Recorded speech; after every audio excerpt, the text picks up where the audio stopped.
ಆಕೆ ಶಾಲೆಯಲ್ಲಿ ಮಕ್ಕಳಿಗೆ ಪಾಠ ಹೇಳಿಕೊಡುವ ಶಿಕ್ಷಕಿ. ಆದರೆ ಅದೇ ಶಾಲೆಯ ಕಾರಿಡಾರ್ನಲ್ಲಿ ಆಕೆ ಪಾಗಲ್ ಪ್ರೇಮಿಯಿಂದಾಗಿ ರಕ್ತದ ಮಡುವಿನಲ್ಲಿ ಬಿದ್ದಿದ್ಲು. ಅಷ್ಟಕ್ಕೂ ಸ್ಕೂಲ್ ಟೀಚರ್ಗೆ ಇಂತಹ ಗತಿ ಬಂದಿದ್ಯಾಕೆ? ಇದರ ಹಿಂದೆ ಇರುವ ಅಸಲಿ ಕಹಾನಿ ಏನು? ಇಲ್ಲಿದೆ ನೋಡಿ ರಿಪೋರ್ಟ್.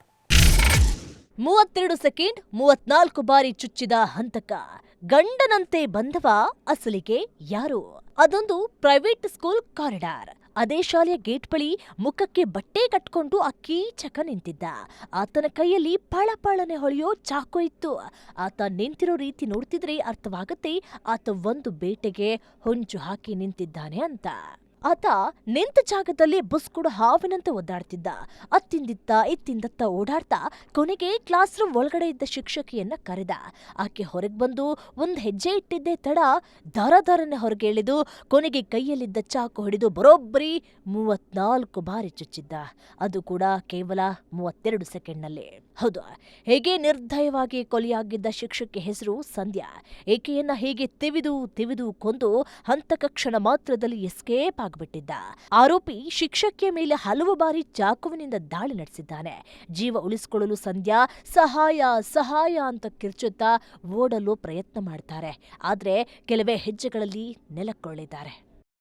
ಪೊಲೀಸರು ಈ ಪ್ರಕರಣವನ್ನ ದಾಖಲಿಸಿಕೊಂಡು ಕೊಲೆಗಾರನ ಹುಡುಕಾಟವನ್ನು ನಡೆಸ್ತಾ ಇದ್ದಾರೆ.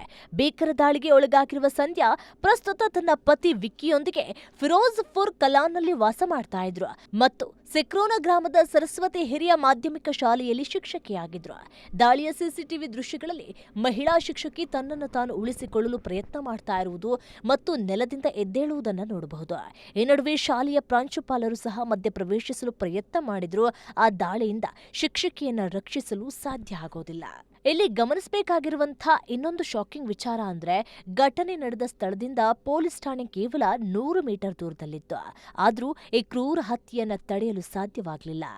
ಈಗಾಗಲೇ ಮಾಡಿರುವಂತಹ ತನಿಖೆಯಲ್ಲಿ ಈ ಘಟನೆಗೆ ಹಳೆಯ ದ್ವೇಷವೇ ಕಾರಣ ಅಂತ ಹೇಳಲಾಗ್ತಿದೆ.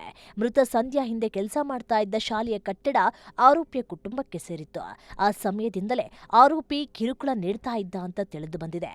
ಪರಿಸ್ಥಿತಿ ಗಂಭೀರವಾದ ಕಾರಣ ಸಂಧ್ಯಾ ಶಾಲೆಯನ್ನೇ ಬದಲಾಯಿಸಿದ್ರು.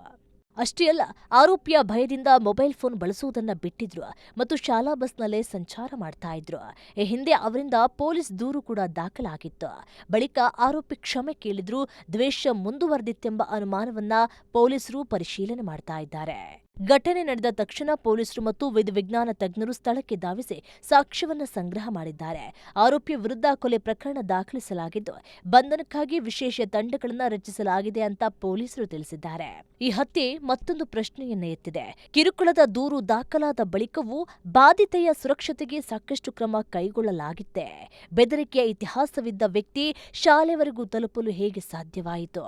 ಸಾರ್ವಜನಿಕ ಸ್ಥಳದಲ್ಲಿ ನಡೆದಂತ ಈ ಹತ್ಯೆ ಮಹಿಳೆಯರ ಸುರಕ್ಷತೆ ಮತ್ತು ಮುನ್ನೆಚ್ಚರಿಕಾ ವ್ಯವಸ್ಥೆಗಳ ಪರಿಣಾಮಕಾರಿತ್ವದ ಬಗ್ಗೆ ಗಂಭೀರ ಚರ್ಚೆಗೆ ಕಾರಣ ಆಗಿದೆ.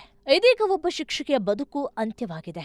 ಆದರೆ 7 ವರ್ಷದ ಮಗ ಮತ್ತು 5 ವರ್ಷದ ಮಗಳನ್ನ ತಾಯಿ ಇಲ್ಲದವರನ್ನಾಗಿ ಮಾಡಿದಂಥ ಈ ಹತ್ಯೆಗೆ ನ್ಯಾಯ ಯಾವಾಗ ಸಿಗುತ್ತೆ ಎಂಬ ಪ್ರಶ್ನೆಗೆ ಉತ್ತರಕ್ಕಾಗಿ ಎಲ್ಲರ ಕಣ್ಣುಗಳು ತನಿಖೆಯತ್ತ ನೆಟ್ಟಿದೆ.